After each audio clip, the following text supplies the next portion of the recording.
We're good. Good evening. We would like to call this meeting to order.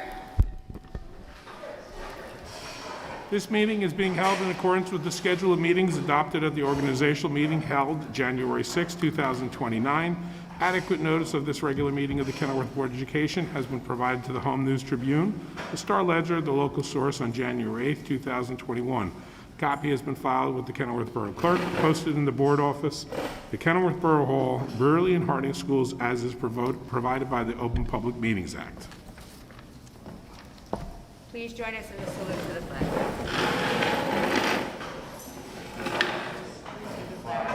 Of the United States of America, and to the republic for which it stands, one nation, under God, indivisible, with liberty and justice for all.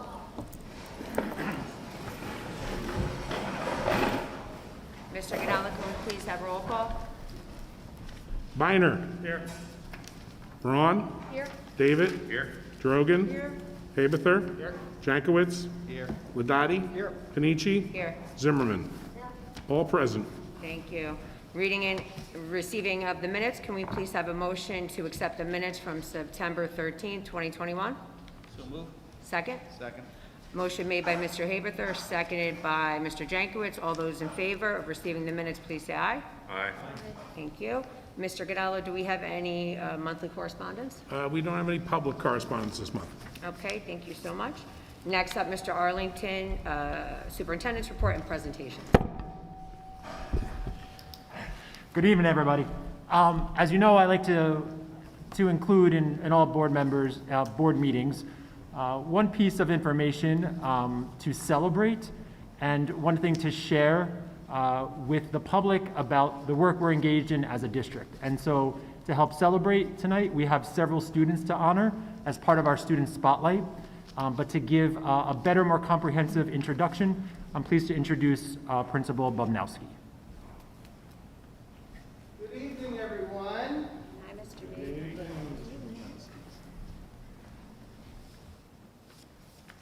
Well, I am honored to be here tonight to spotlight some very special Harding students. I'm here to spotlight the Kenilworth Girl Scouts. Girl Scouts are open to girls in grades kindergarten through 12th grade who are interested in friendship, adventure, and making a difference in their community. The Girl Scout program prepares young females for a lifetime of leadership through engaging in challenging activities. Today, I'm joined by Mrs. Kimberly Christensen, a local Girl Scout leader, and also a very active Harding PTO mom, and a bunch of Harding Girl Scouts. So girls, if you can kindly join me up here.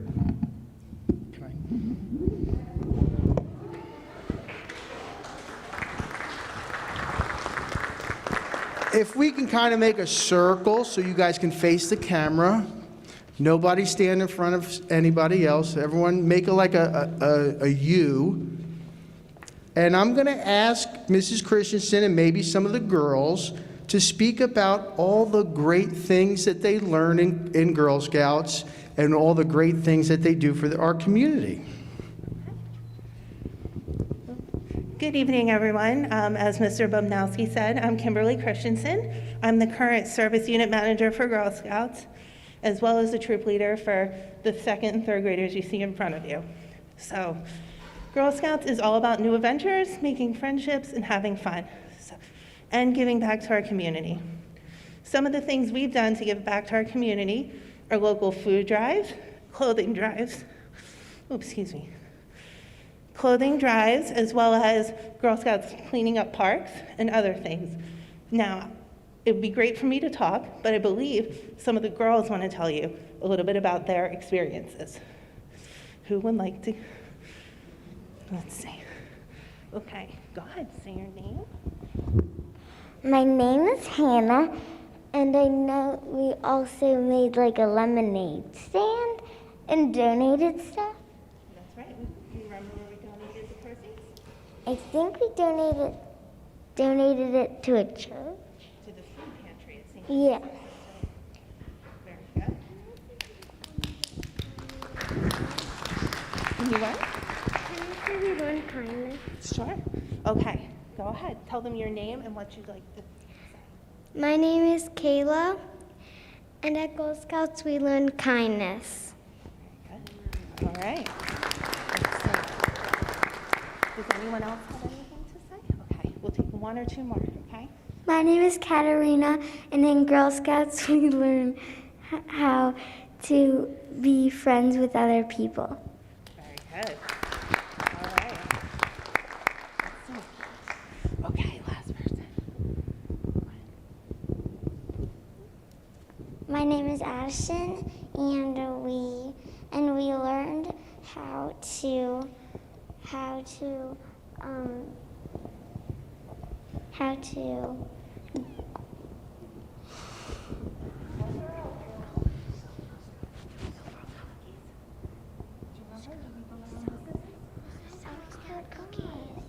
Oh yeah, right. To sell Girl Scout cookies. I forgot. All right, girls. Thank you very much. As you can see, these are the amazing young leaders of the future. So Girl Scouts is all about leadership, community service, and learning new things. So we thank you for letting us be here tonight. And let's have a round of applause for all the girls. Now, ladies, as we pose for a picture, I have a challenge for you. I stated earlier that Girl Scouts are girls from kindergarten through 12th grade. So I challenge you to stay in the program through your 12th grade year and earn the highest Girl Scout award. Does anyone know what that is? Can you help me out? The Gold Award. You do a special community service project. So the Gold Award. So raise your hand if you think you could stay in Girl Scouts and earn that Gold Award. Oh, I think you can. So all right, let's smile for the camera now.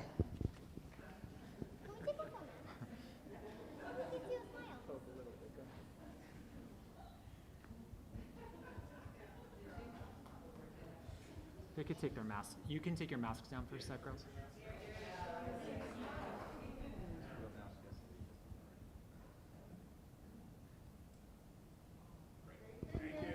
And for those in the community that are looking to maybe get their girl involved in scouting, I will have Mrs. Christensen forward the information on to me, and we'll include it in our Friday community folder.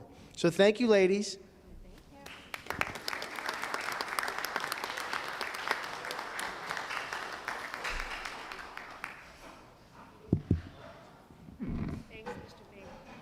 Thank you, girls. Your reminders about kindness and friendship are good reminders for us adults, too. So thank you for your hard work, for sure. You're more than welcome to stay, girls, but you don't have to. So looks like you all have good manners, and you're staying.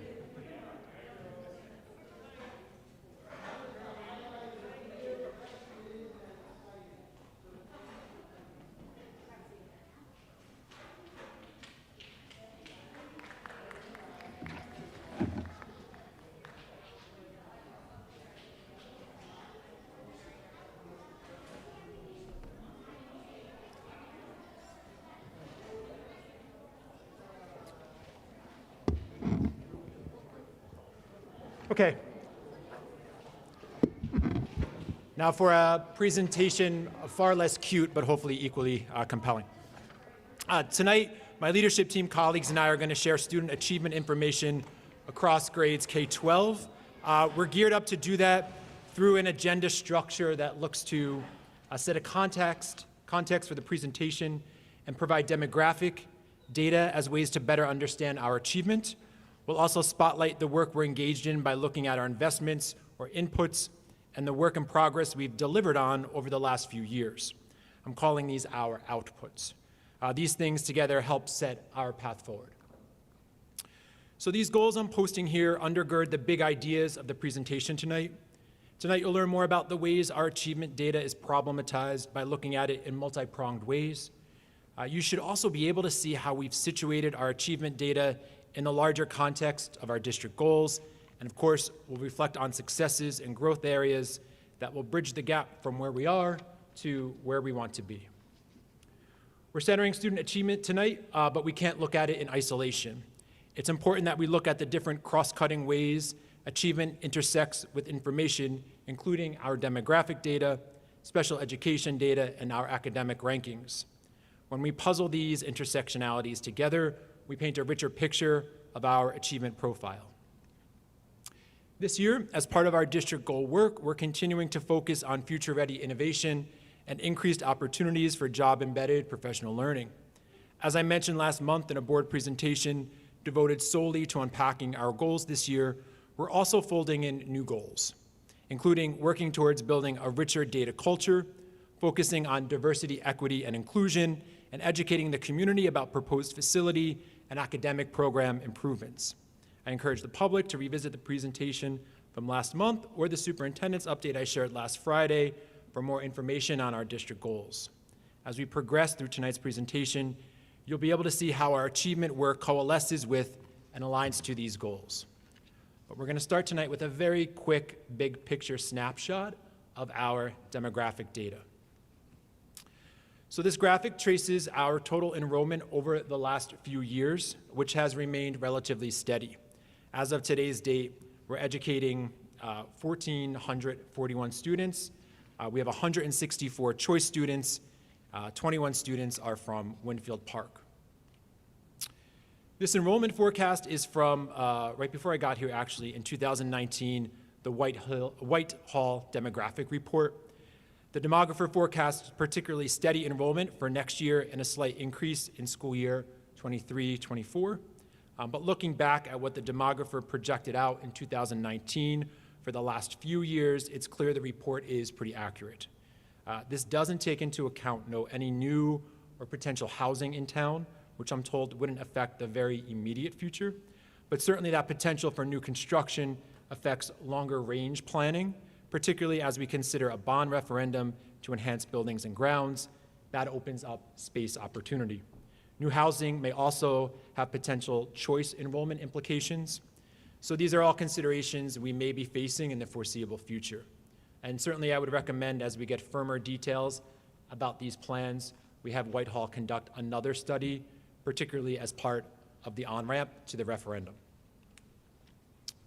This demographic data may also be of interest to some of us as another level of detail. We'll post this presentation on our website for anyone who may want to take a closer look, but for now, just by way of a high-level overview, if you look at the last line, we're employing 167 certificated staff members. The majority of our students are Caucasian. The fastest growing subgroup are students who identify as Latinx, and 14% of our students district-wide identify as economically disadvantaged. I ask that you keep some of this data in mind as we look at more achievement particulars. We're going to look across the grade levels, beginning in K all the way up to 12th. We're going to start our portrait of achievement by looking at the growth of our youngest learners, but I'd like to share a bit about the assessment data in general that we're using, particularly in an era of COVID. So tonight's portrait is made up of several different types of assessment data. Most of the data we're sharing is norm referenced, which means it compares a student's performance to others who are similar.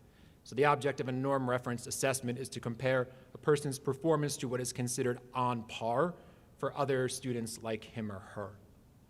Also really critical to mention that this report may look different in years past because we haven't had standardized New Jersey student learning assessments, previously the PARC, since 2019. So the achievement data we're looking at here, particularly in grades K-8, are based on our own in-house assessment measures and solutions. And of course, I often share many of the ways our students are achieving as part of our focus on the whole child. Tonight is not one of those times, though. We're really zooming in on only academic achievement related to New Jersey's student learning standards and our students' ability to master those standards.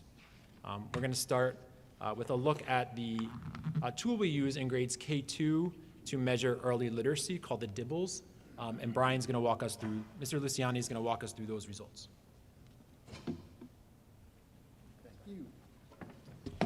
Thank you, Mr. Arlington. And this works beautiful. All right, what is Dibbles? As you can read above, It stands for Dynamic Indicator of Basic Early Literacy.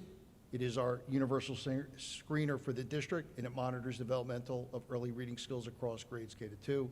It is standardized, and it provides a quick assessment for different literacy areas.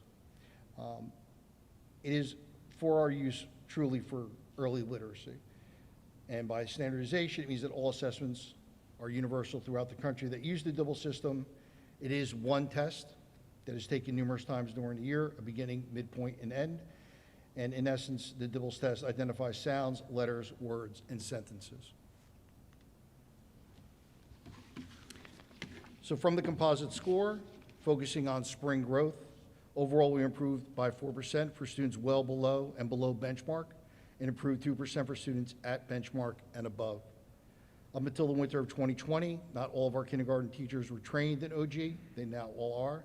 And as of spring 2020, everyone has been trained. So I think you'll see a nice improvement as we move forward. And again, with the COVID year as it was, not too bad.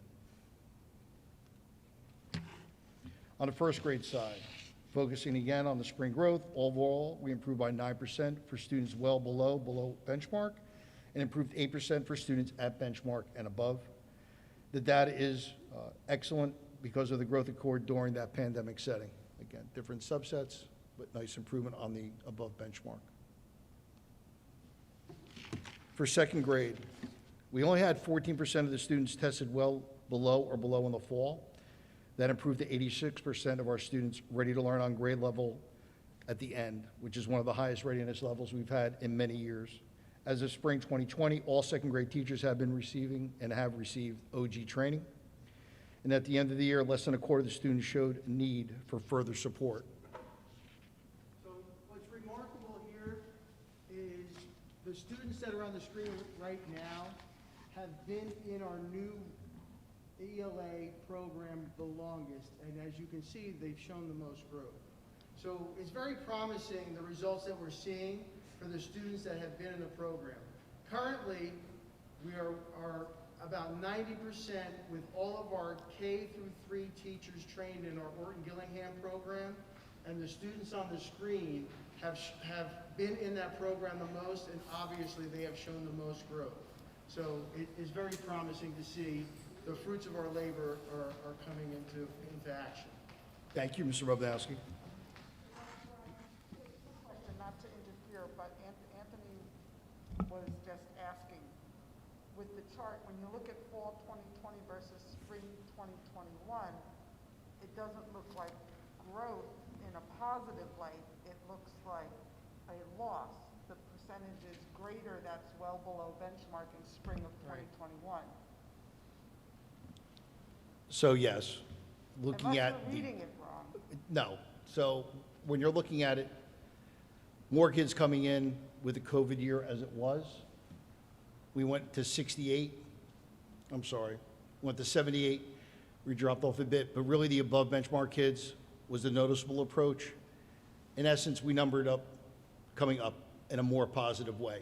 There's still work to be done, but the starting groundwork at least is in place. I think when we go to next year, when we see what this second grade class did in third grade, you'll start to see that build up that way. And I would just add to that piece, yeah, Brian's right in that there's a drop-off between fall and spring, which we expect as a result of the pandemic, but not to be lost on the fact that we've never had kids in second grade, to Mr. B's point. 86% of them come in at the second grade at benchmark or above. Right? So yes, there was a drop. So that's the part that we're happy about, is not so much the drop-off between fall and spring, but that they came in. The at end the result, grade yes. level. Having 68 or 70% of our kids at or above is higher than we've been in previous years with the follow-up at the end of the year, where maybe we were at a 50 or 60% increase that way. So we did see a nice increase that way, but yes, there is work still to be done. And the students that came in this fall, that took this exam, we've also seen them come in at a higher point than they have in the past. So the program is working, and we're continuing to see small strides in that growth. And again, this is only a small percentage of students who have had this since first grade. So as we get more students going through the program, getting that consistency year after year, we'll hopefully continue to see that growth. That is very promising. Okay. That's consistent with think it was, but I guess the explanation makes more sense now that you say it.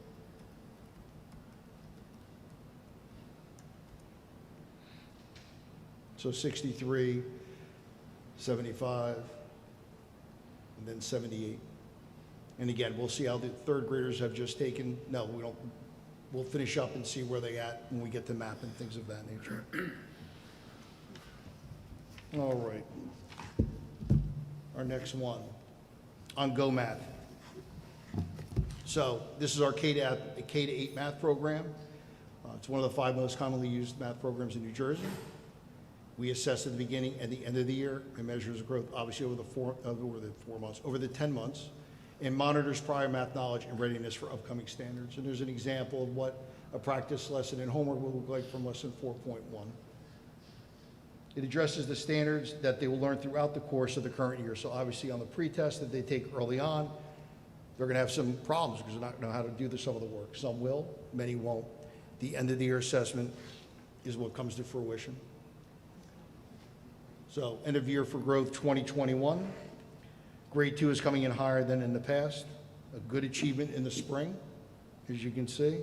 And these scores are comparable to previous years as the question was asked previously. So in previous years, non-pandemic, kindergarten was about 90%, first grade was about 90%, and second grade was at 92%.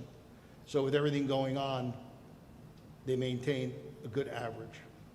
And again, there is improvement from the fall to the spring, which is really what we're looking for on the growth model.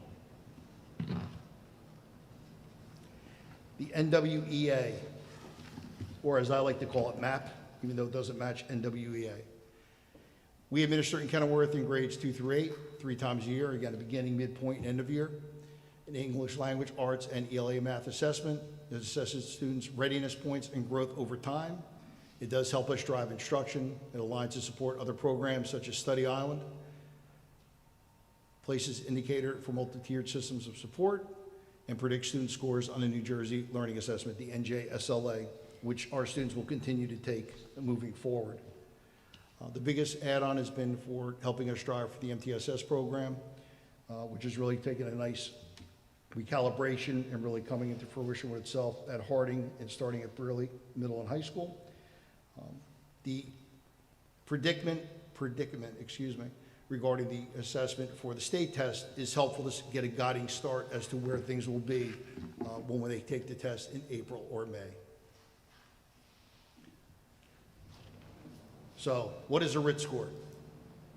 It indicates when a student is ready for instruction on that day or today.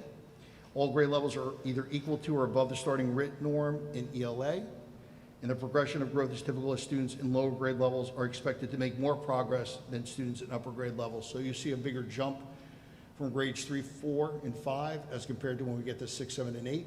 That's the norming practice, but you can see the growth from the fall to the spring, from 3 points all the way down to 7th and 8th grade with +1 point.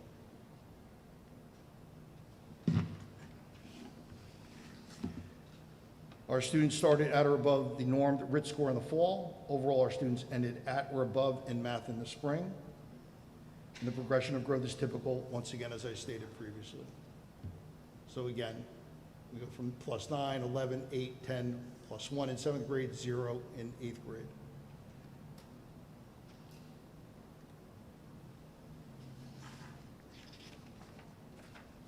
That is all for me. We now go to Student Personnel Services. Ms. Kukalo.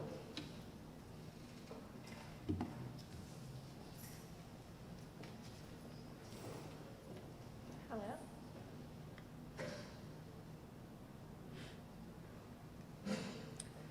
Okay, so these are some numbers that we've looked at in the past.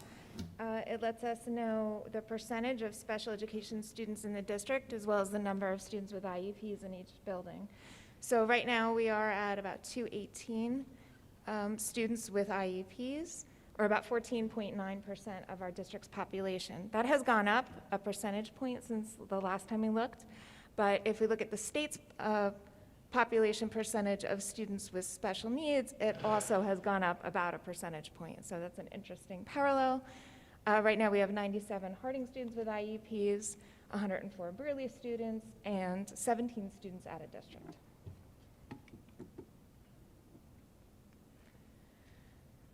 This is another set of numbers that we've been tracking over time.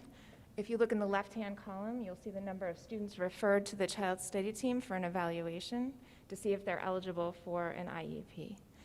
The center column has the number of students who are actually tested. So between the left column and the middle column, some students are found to be, the testing is found to be unwarranted at this time, meaning that there might be another reason why the student's experiencing difficulties, or a student has a pre-existing 504 plan that can be revised. And then some parents who make a referral also withdraw the consent for that evaluation. So the number of students referred gets dwindled down to the number of students tested, and then from the number of students actually tested, the right-hand column shows you the number of students who are found eligible for special education and related services. Something you may want to pay attention to is while the students referred have hovered around 50 each year, if you look at the students actually classified, it's significantly less.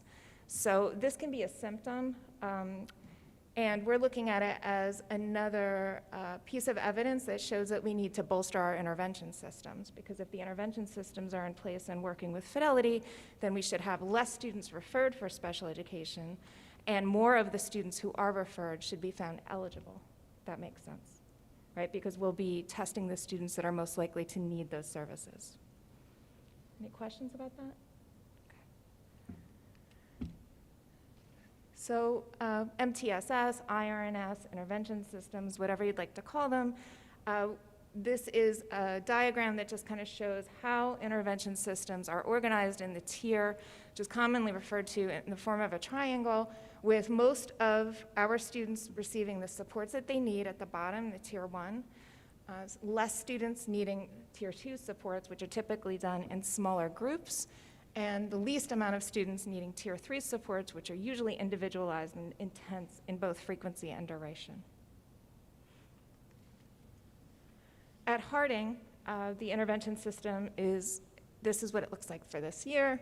You will see that, in years past, we've been focusing on the SEL side of the triangle, and this presentation focuses on academic achievement, so we'll look at the left-hand side, and you'll notice that the tier 1 interventions, or the classroom supports, the teachers are going to be supported through their PLCs, faculty meeting time, and grade level time, meaning that in those discussions with their grade level counterparts, we'll talk about trends that are happening in the classroom that should be addressed because more students might need that support. Now we have an intervention coordinator who's helping our interventionists identify students for specific interventions for tier 2, which is a smaller group, and tier 3, which is often individual, based on the skills that are needed. And those interventions are going to take place in cycles, 8-week cycles with progress monitoring, so that we make sure that the interventions are targeted to meet specific student needs and that they're timely. And when the student has made the expected progress, they would then come out of that intervention group, making room for new students who might have needs. Any questions about this?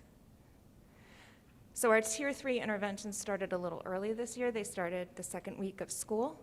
And the tier 2 interventions will begin now as we move forward because we have our universal assessment information. At Brewerly, again, the right-hand side of the triangle is something we've been focusing on for SEL. Tier 3 students will now have their needs met through UBHC with our new mental health partnership, and we'll continue with tiered groups, skill-based groups for our counselors and our members of our child study team will provide for students rather. On the left-hand side of the triangle, we're beginning to explore more academic interventions. So again, tier 1 interventions will be supported via the teachers through grade level, department, and PLC meetings where we're going to address trends that we're seeing in that content area. Tier 2 students are going to have access to a more individualized path in NWEA, which is the MAP assessment that Mr. Luciani just spoke about. And beginning in November, we're going to have middle school enrichment period available during the day for selected students, and then a tutoring lab available in the evenings for students who are identified through data as needing extra support in a content area. Any questions about this slide? I think that's it for student personnel services. If there are no more questions.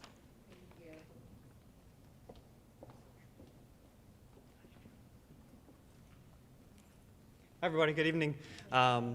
So talking about the middle school and high school, I wanted to just first of all say that I was really proud of our students and our staff and what our school accomplished last year in the pandemic environment.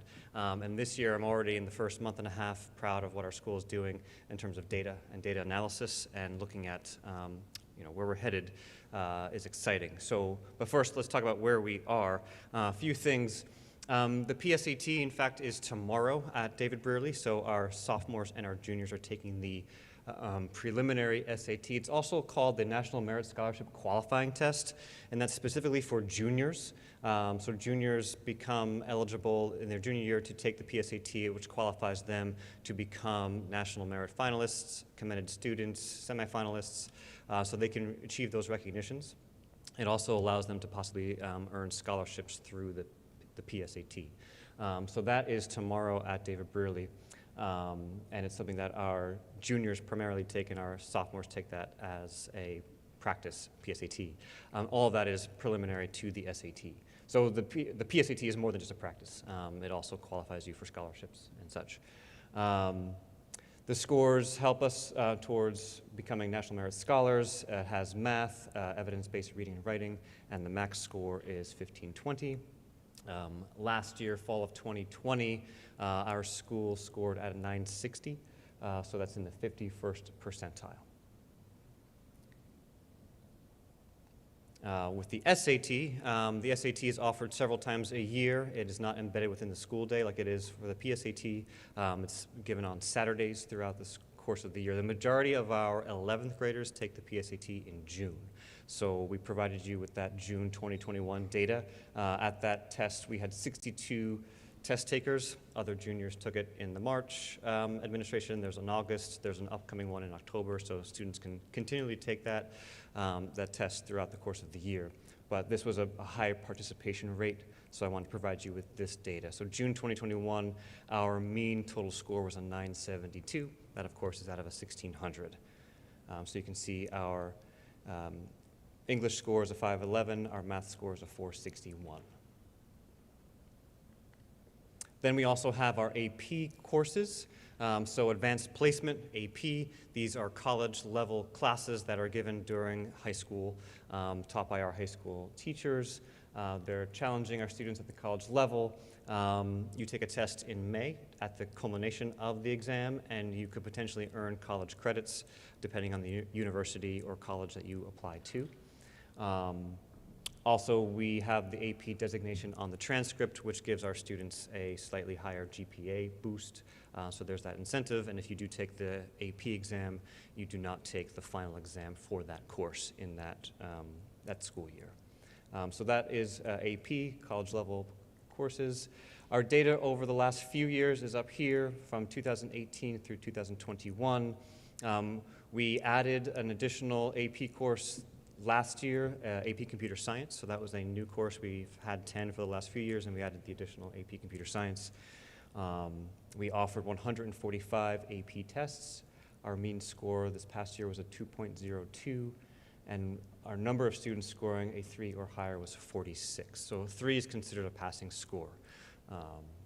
So if you achieve a 3, a 4, or 5, you're in the passing zone. That is our AP data.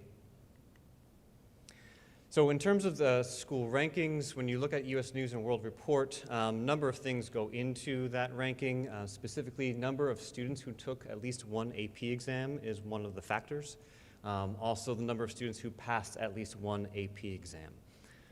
So, adding a new AP course could actually help a school ranking, but we have to make sure that the kids can pass. So that's key there, making sure we're not just having kids take the course, but that we're instructing them appropriately and making sure that they're prepared to take and pass that AP exam. Also going into the rankings are math proficiencies and reading proficiencies from NJSLA. Of course, we haven't had those exams in the last 2 years, so that's just something that Mr. Arlington mentioned earlier. And then, of course, our graduation rate goes into the ranking as well. Here you see what our U.S. News and World Report 2020 ranking was. So you can see our scorecard tells you where we achieved. We had a number of students taking at least one AP exam, then our passing rate, then our math and reading proficiency rates, and then our graduation rate. Some people might ask, well, why is the graduation rate so high if some of the other proficiencies are not as high? We do a lot of work with our students through the alternative program, through the Esl Program, to make sure that our students can be on a path to graduate. So we work hard at that. Oops. Okay. Yeah, that was it. Oh, yes, sir. Great, right, 321, et cetera. How do you evaluate the program? Like, is being taught the right way, or you evaluate the program, what's going on, or give a barometer of what's going on with the program? Yeah, it's one of the things that we're working on. So that's one of our inputs that we're going to be talking about. We formed an AP PLC this year to make sure that all of our teachers are aligned and working towards the same goals. There's different resources that our teachers have access to, AP Central, AP Classroom. We want to make sure our teachers are utilizing those. And what we're doing specifically, and we can talk more about this later, but we're charging our AP teachers to be teacher leaders within their departments so that all of the teachers within a given department is responsible for an AP score, not just the AP teacher, because it takes years for that AP score to become a reality. So it takes more than just 9 months or 10 months of instruction.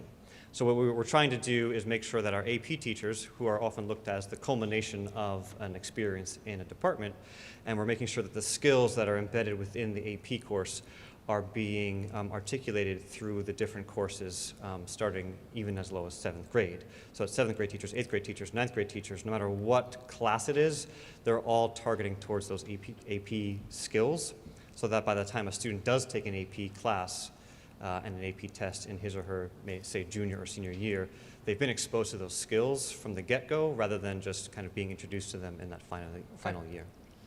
Thank you. Yeah. On SAT, is giving it to the seniors in school something that we could consider, and would it be advantageous to our students? I know we give the PSAT to the sophomores and juniors, but we don't do school day for the seniors, where some other districts do. Is that something that could possibly work for our students? I am not familiar with the giving of the SAT during the school day. I know the PSAT is done in many schools. We can look into that, sure. I don't have experience with that, but that's something we could certainly look into. Yeah. I have a group of seniors in my room tomorrow taking the SAT. Yeah. In our district. Yeah, it's just something I've not become familiar with, but yeah, it's something we can definitely look into. Yeah.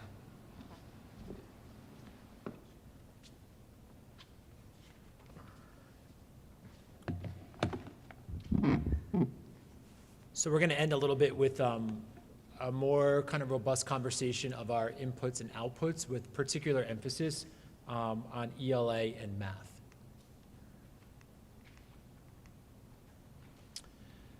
So across the content areas, not just in ELA and math, but since that's what we're focusing on today, like our strategic efforts to enhance achievement have been tied to these three big ideas, right?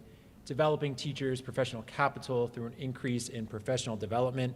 I should mention high-quality professional development, through enhanced resources for students, both digital and tangible, and through increased support mechanisms such as a technology facilitator, or as Ms. Kukalo mentioned before, an interventions coordinator, which aligns to and really starts in our district a true coaching model as the best, most efficacious way to provide job-embedded PD to teachers. We want to drill down a little bit to show you what those look like and sound like at the operational level. So here are some of our ELA inputs.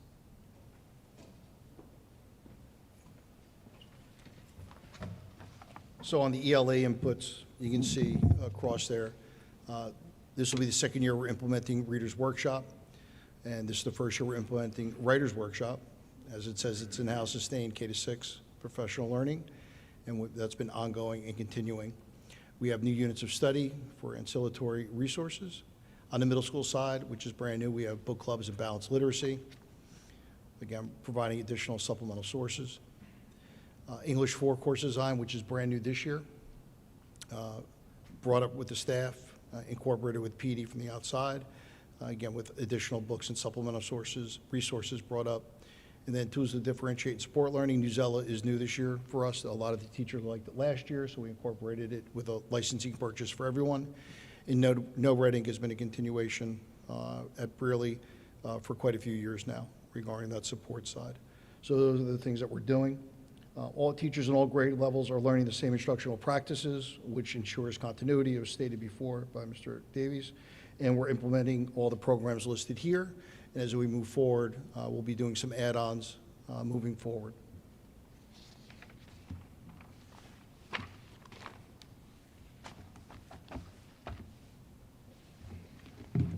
Did you steal the, I think I have one more ELA. No, it's all right. Thank you. I'm not losing my mind. Final slide. These are the things that were said. It's great to have a concrete program that'll give us consistency across grade levels. Again, the mentor techs are engaging and effective. Robin, who's been doing PD at Harding for the last few years, experiences and ideas are valuable, practical, interesting, and exciting. We are having higher Dibbles scores than in previous years. The College Center design for English 4 was a very nice add-on, thanks to Mr. Davies. And instructional support for small group learning has really been kind of the nuance that we've been working on. And then to move consistent instructional techniques and approaches across all the grade levels to help everyone, all of our students be successful, and also allow our teachers to be successful also as they continue on this road. Now I can go.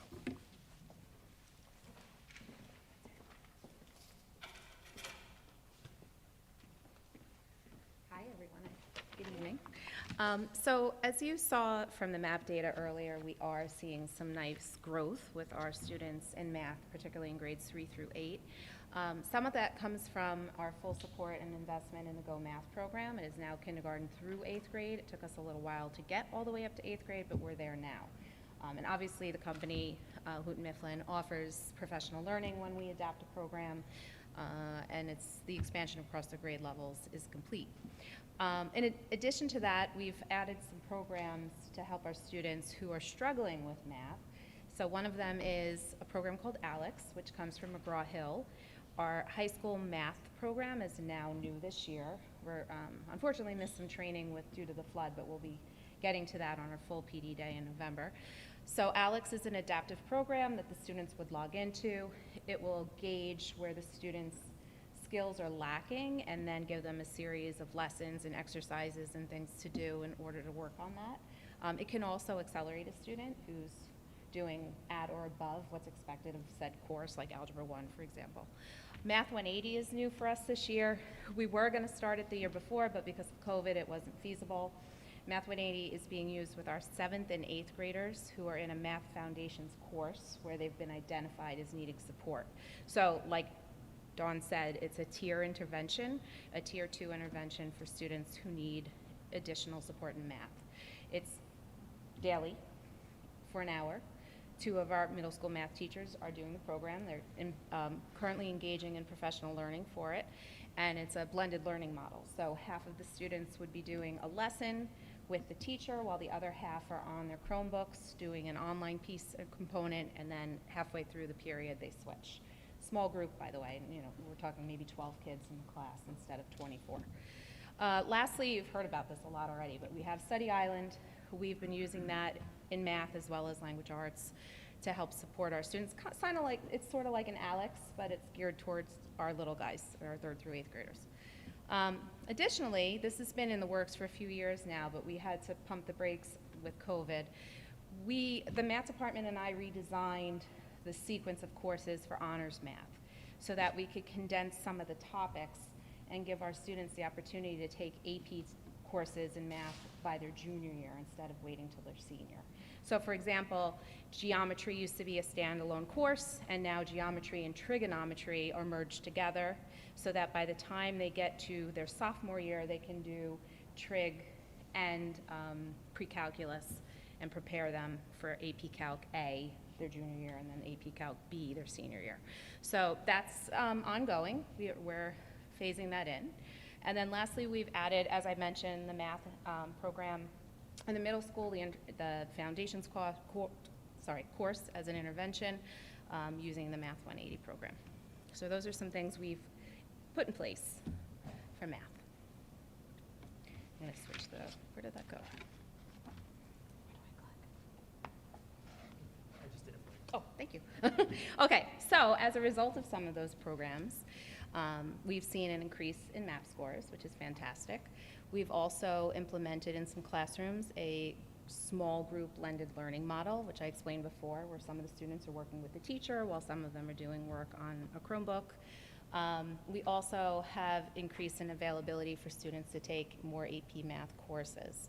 And then in a discussion with some of my math department, one of my teachers who knew of the ALEX program and another district, or maybe it was their student or their child at home had used it, said that it was awesome, and they're really excited that we have that here now in district. So we're looking forward to seeing how it helps our students as we move forward through the school year. So those are some of the things for our math program that we're hoping to see. Are there any questions for math? Okay.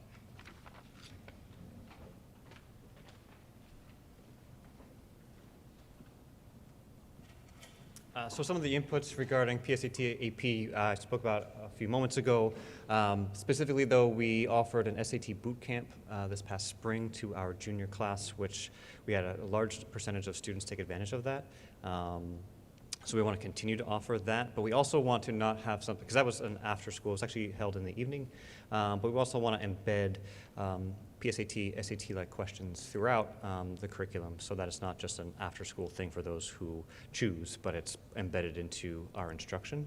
But that was one of the inputs from last year that we hope to continue. Also, as I mentioned a few moments ago, our AP PLC, where we're looking to implement a 2-year AP Institute training. So every summer, the AP the College Board offers AP Summer Institutes for educators to go and immerse themselves in AP instruction, much like you were saying about some professional development for teachers. So we want our teachers to be on kind of a 2-year cycle where they're either going to attend one of those or participate in the College Board AP reading sessions, which is when teachers get invited to grade AP tests from across the nation.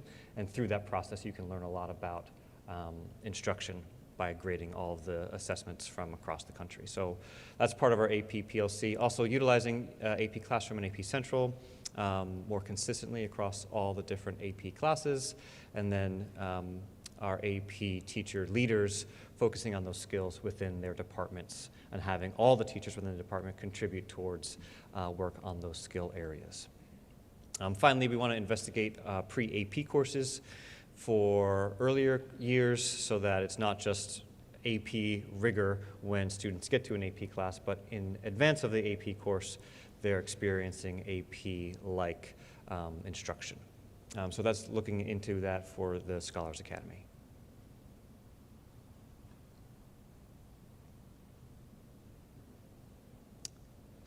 Yes, sir.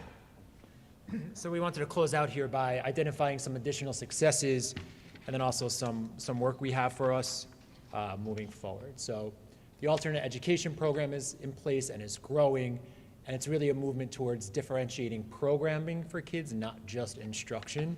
And we're finding a lot of kids' needs are being met in these alternate ways. As I mentioned before, the addition of a technology facilitator and an interventions coach provides like boots on the ground, side-by-side support for teacher, and we're receiving lots of positive feedback about those roles and the way they help to inform and drive teacher practice.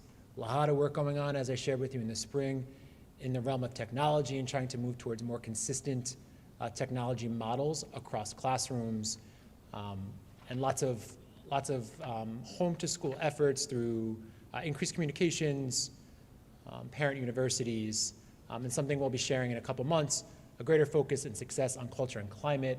As we start to fill out our HIB assessments and school climate teams, we are seeing an increase in those scores, and that's really a firm metric to say that the culture and climate work we're doing is sticking and it matters.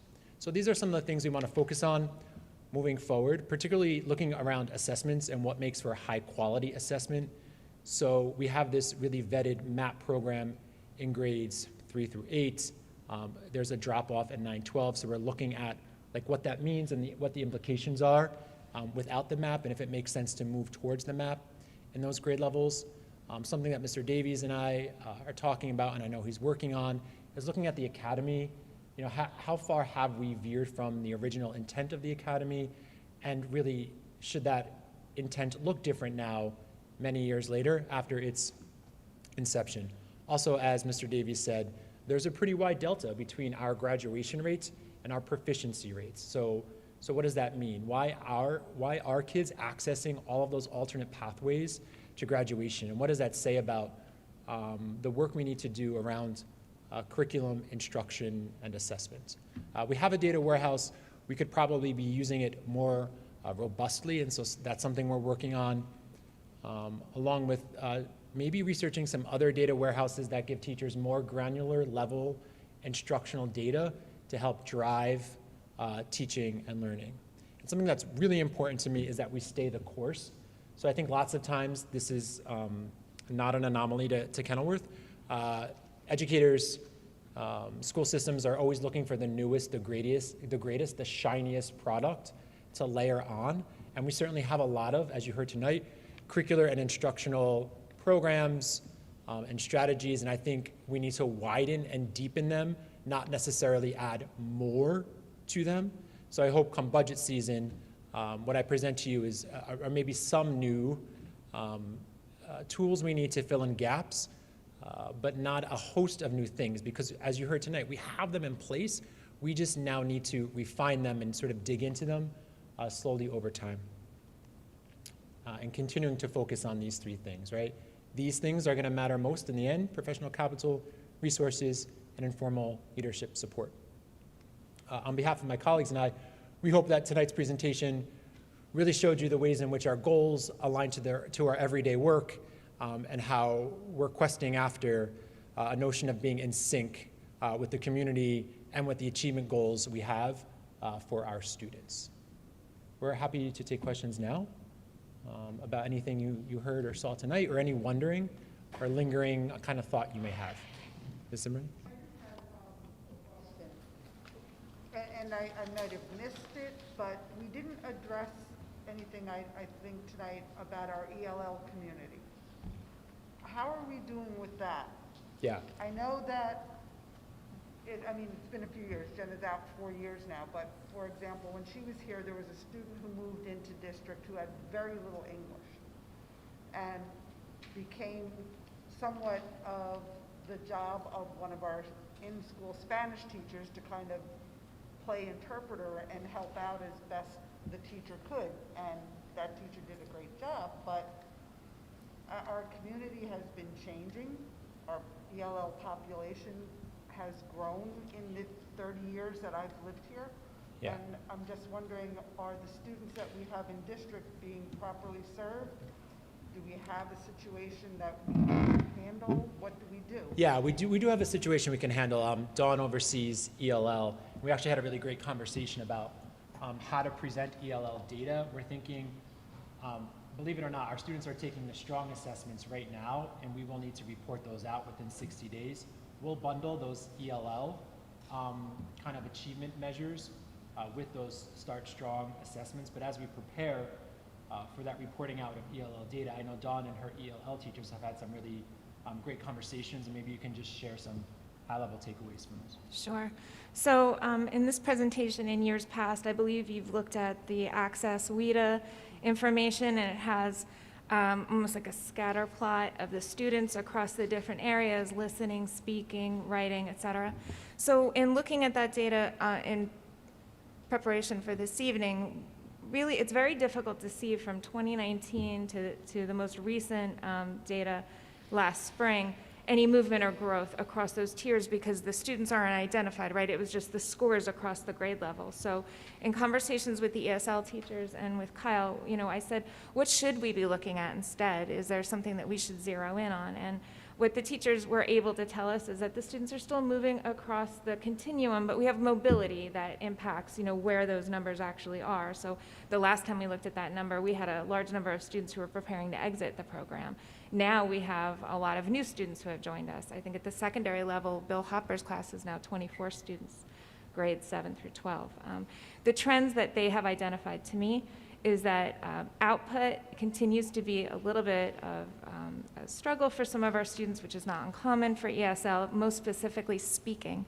So our students are able to do the speaking in the classroom, and they do a lot of practice with that, but when they sit for the assessment, something's happening and their confidence is dropping. So we were talking about perhaps reaching out to other people in the school district to see if we can get a little bit more support in supporting the students in their public speaking. The teachers have also reported that since the use of OG has begun, they've noticed a difference in the students' writing, so that's been improving. So as we get more data this fall, I'll work with Mr. Arlington, and we will come back together to present that information to you so you can kind of see where we are with that. I mean, ultimately, my question is, do we have things in place, staff, classes, whatever the needs are, that are providing those students that have the extra needs, so to speak, just as we have things in Yes. place for our special education Yes. students? Do we have things in place to help any students who might be in that kind of a boat and need Yeah, more than just a little boost? So our ESL program begins at kindergarten and goes through grade 12, and they receive the state-required amount of ESL programming throughout their day. So if a student's identified as having that need, they're in that program, and they receive support through that program. Okay. Okay? Thank you. Does that answer your question? Okay, thank you. Anyone else? Mark?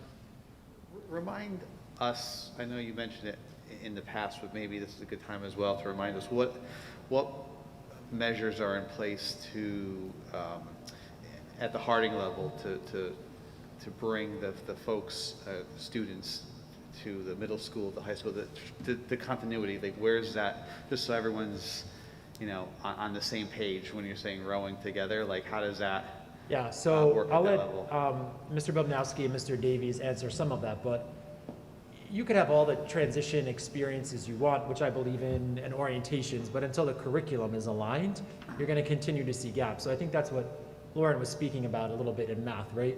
Now we have Go Math progressing up through K-8. We haven't had that, I'm not sure. I think 8th grade was implemented last year or 2 years ago. And as Mr. B said, regarding the balanced literacy program, the movement in the middle school towards book clubs, the movement towards 12th grade, more like balanced literacy, is really a way in which you see scaffolded over time the same high quality instructional literacy principles like carry across the grade levels. So I think we're getting there, if we're not there already, around curriculum and instruction. And I know Jeremy and Ron are also always engaging in conversation about just like the student experience and how those things could be bridged. I don't know if there's anything to share there. I was going to just share a few book clubs that you already mentioned, so I think that kind of covers our. Right. Yeah, the transition experience. Right. Got it. Thank you.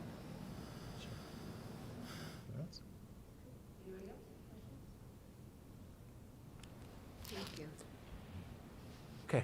A few last things. Hopefully my review of agenda items and the Friday update to the board addressed any questions. However, additionally, and first and foremost, I'd like to wish Kathy DiCristoforo well on her retirement and congratulate and thank her for her 9+ years of service to our district. Kathy, I wish you all the best. In addition to the pro forma enrollment and discipline report in your packet, you also have HIB data for September. For September, there was 1 reported case at Harding and 1 reported case of HIB at Brearley Middle School. Both cases were unfounded, and the details of that report are in your folder. As a point of order, tonight you're voting on the results from the August report. You'll be voting on tonight's data that I'm showing you in the informal report next month.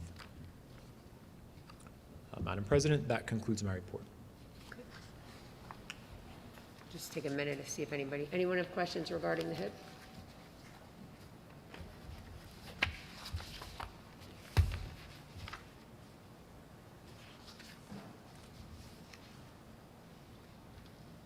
Questions? No?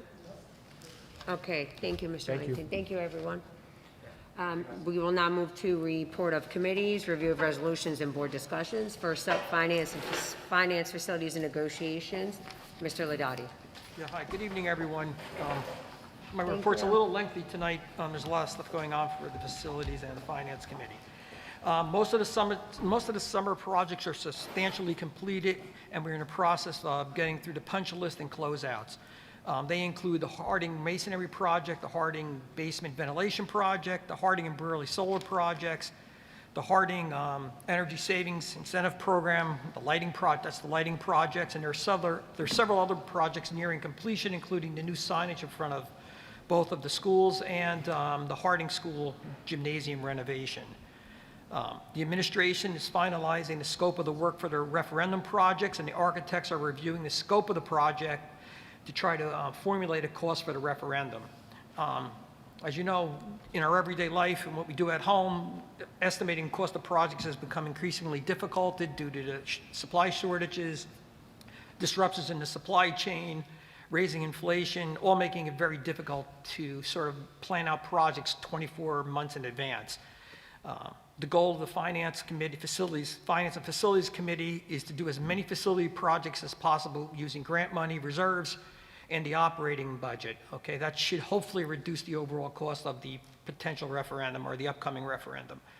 The modular building project, or we like to call them the temporary classrooms, is progressing despite some setbacks. Tonight you'll see in the agenda a change order because we had needed some piping for a sewer line, which was not in the original plans. It should be done, expected by January 1st, Vince, by the beginning of the year, we hope. So that's what we're projecting. Again, we're dealing with materials and labor shortages, et cetera. We're also in the process of determining how the American Recovery Plan ESSER 3 funding will be used. Right now, as previously discussed, we are targeting the bulk of the fund for HVAC upgrades. We also received an additional $290,000 in allocation that is specifically targeted to accelerated learning and coaching, evidence-based summer learning, and enrichment and mental health support staffing. Mr. Ganella is currently, and we've discussed this a few times, is keeping an eye on the increasing utility cost, specifically natural gas. Our buildings are heated with natural gas. And they're expecting or estimating a 30% increase in this winter due to various economic conditions. So that's something we may have to keep an eye on, and we are keeping an eye on it. For good news for our finance and facilities, or at least the finance committee, the budget has kicked off this week. Mr. Ganella is currently reviewing timelines. We'll put those together for us, and he's also going over the process with the leadership team. Okay, so the package was 300-400 pages this month basically for the finance committee and facilities. I reviewed all the financials. I found them in order. There were 12 resolutions, but I just want to call to your attention number 10 and 12, as the others are pretty straightforward. 10 is 2 revolutions. It's an educational think tank and design lab.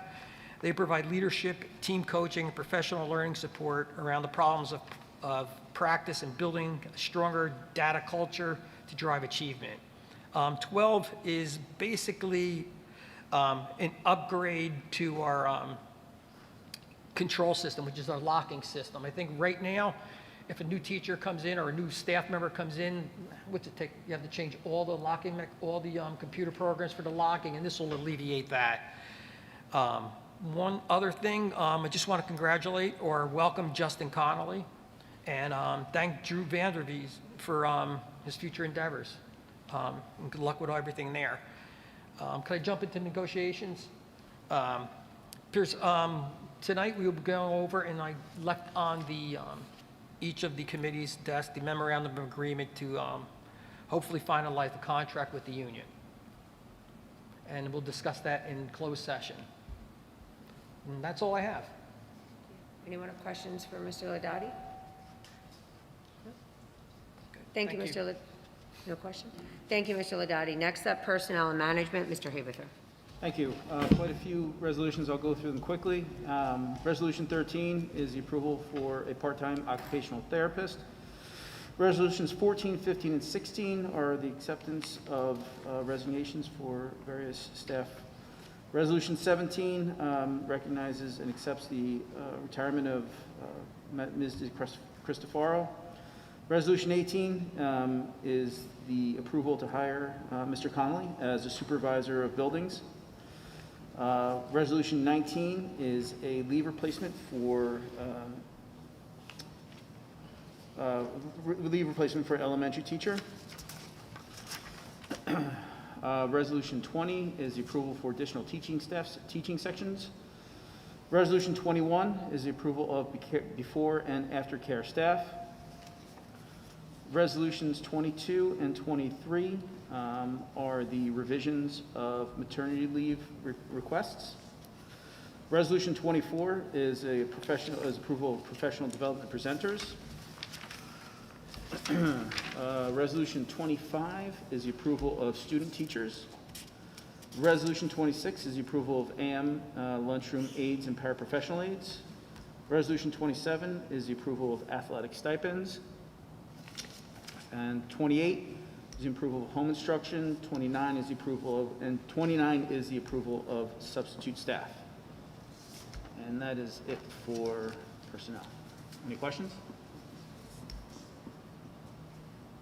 Thank you, Mr. Haberthur. Next up, curriculum and instruction, Mr. Jankowitz. Sure, thank you. Resolution 30 is the adoption of curriculum. 31 approves the service agreement with Integrated Translation Services, which provides foreign language translation and interpretation services. And 32 is the HIB report for August 20th, the approval of that is. Any questions? 31, is this something new or is this ongoing? And It is somewhat new. I think I tried it last year for the first time. So the written communication to translate is pretty easy, I think. I put it in Google Translate. But for parent meetings or IEP meetings where a translator is needed, we've been using ITS to help with that. So if a parent comes in and doesn't speak English, but is part of obviously the kid's IEP team, we need to be able to communicate that important information to him or her. And so ITS helps with that. And so what kind of a cost were we talking about, like last year? Just a guess. In total, a couple thousand. Because that interpreting thing with the cell phones is pretty good, so, but the IEP would need. Yeah, it's a nuanced conversation as part of an IEP meeting, right? Any other questions?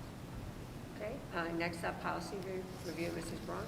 All right, we have a few resolutions. Resolution 33 is first reading to adopt policy 2425, emergency virtual or remote instruction program. It's mandatory, and basically it states that the district must have a commission-approved program of virtual or remote instruction that would be implemented in the event of a declared state of emergency, declared public health emergency, or directive by a health agency.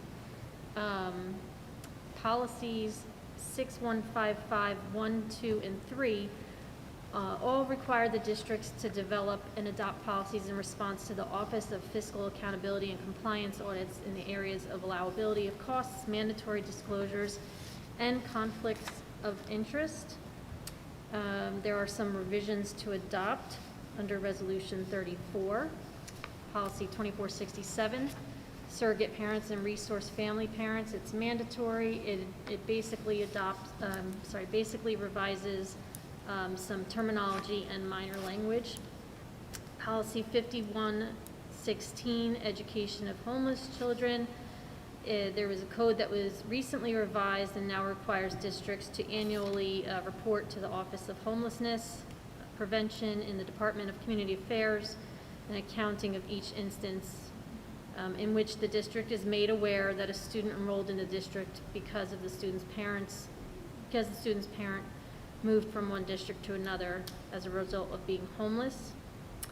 Policy and Regulation 7432, eye protection. It's mandatory and it aligns with several changes made in the code and now provides more detail as to a district's requirements to provide appropriate eye protective devices. And then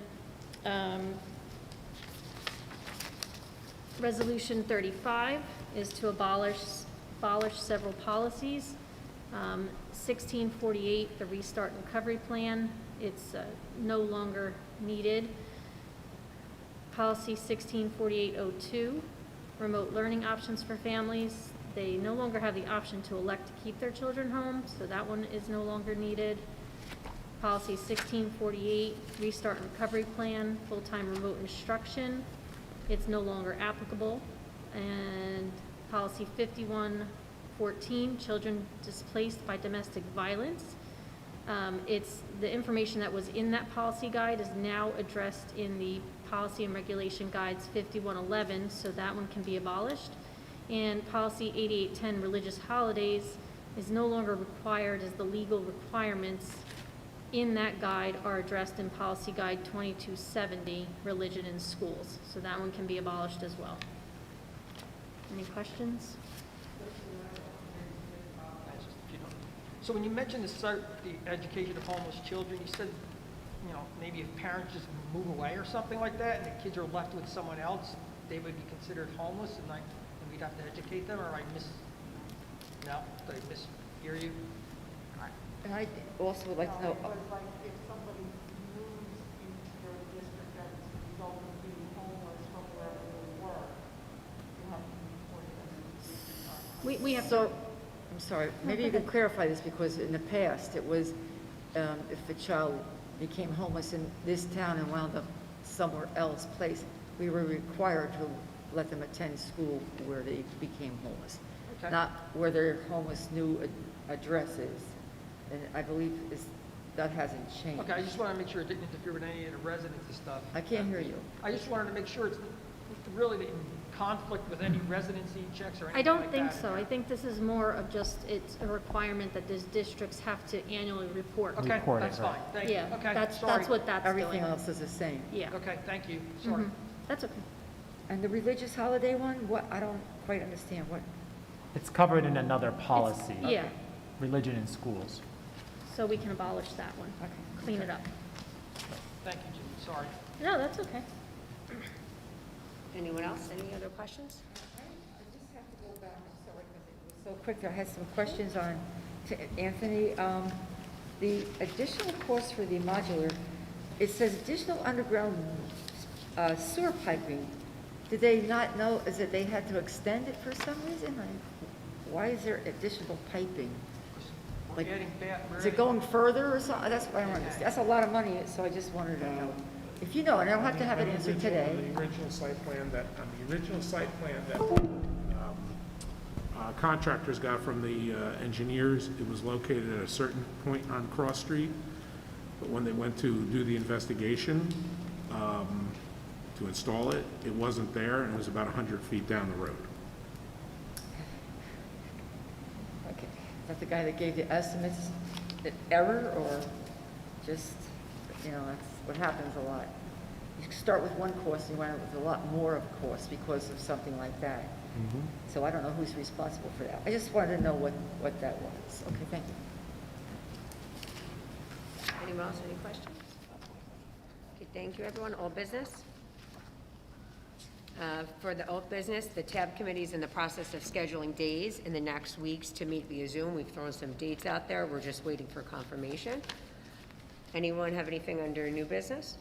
And I wanted to, I'm sorry, I wanted to ask that maybe the building principals, just it's an observation, I don't know if I have any data to back it up, but tardiness in the schools, I mean, sometimes I see so many kids walking into Harding or Burley kind of after the start times. I know there's different times, so I don't know if they could maybe prepare something for next meeting to see if that's an issue or a concern. I know it was a few years ago, and I think it may have been even when you came here, when you did a little exam on the school.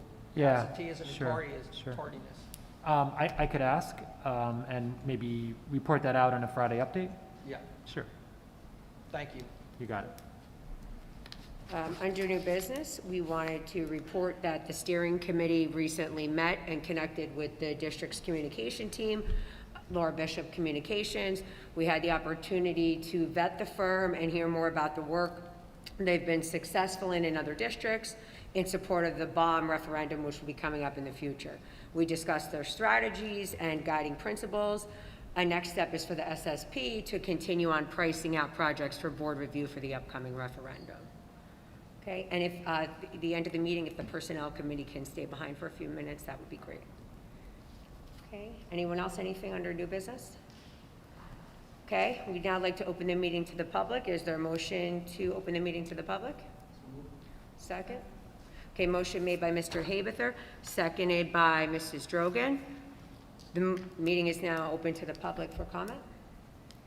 Okay, the public comment we now accepted. The Board of Education sets a limit for the public to speak at the board meeting to 5 minutes per person unless prior permission has been granted by the Board of Education to extend the time pursuant to Board of Education bylaw 0167. For the record, please indicate your name and address and all public comments. Is there anybody who'd like to speak at this time? Second. Okay, motion made by Mr. Ladati, seconded by Mr. David. Motion to close the meeting to the public. Could everyone please say aye? Aye. Thank you. Okay, Mr. Ganella, are we prepared to vote on resolutions? Yes, we are. We have 35 resolutions on this agenda this evening. Are there any that need to be voted on separately? Okay, hearing none, they will be voted on as a package, 1 through 35. Biner? Yes. Braun? Yes. David? Yes. Drogan? Yes. Habeither? Yes. Jankowicz? Yes. Ladati? Yes. Zimmerman? Panici? Yes. Motion's carry unanimously. Okay, great. Thank you, Mr. Ganella. Do we have a need to go into closed executive session? Yes, we do. Okay. Motion to go into closed session? Second. Okay, motion made by Mr. David, seconded by Mrs. Braun. All those in favor, please say Aye. aye. Mr. Ganella? Be it resolved, the Board of Education, that the Board of Education meet in private session from which the public shall be excluded to discuss the topics of negotiation, specifically KEA, all 3 units, and grievance hearings, which private discussion is being held pursuant to Section 7B and 8 of the Open Public Meetings Act. The matters under discussion will be disclosed to the public as soon as final decisions are made and voted upon. Okay? Did we vote on that? We did. We did, right? Okay. 8:47.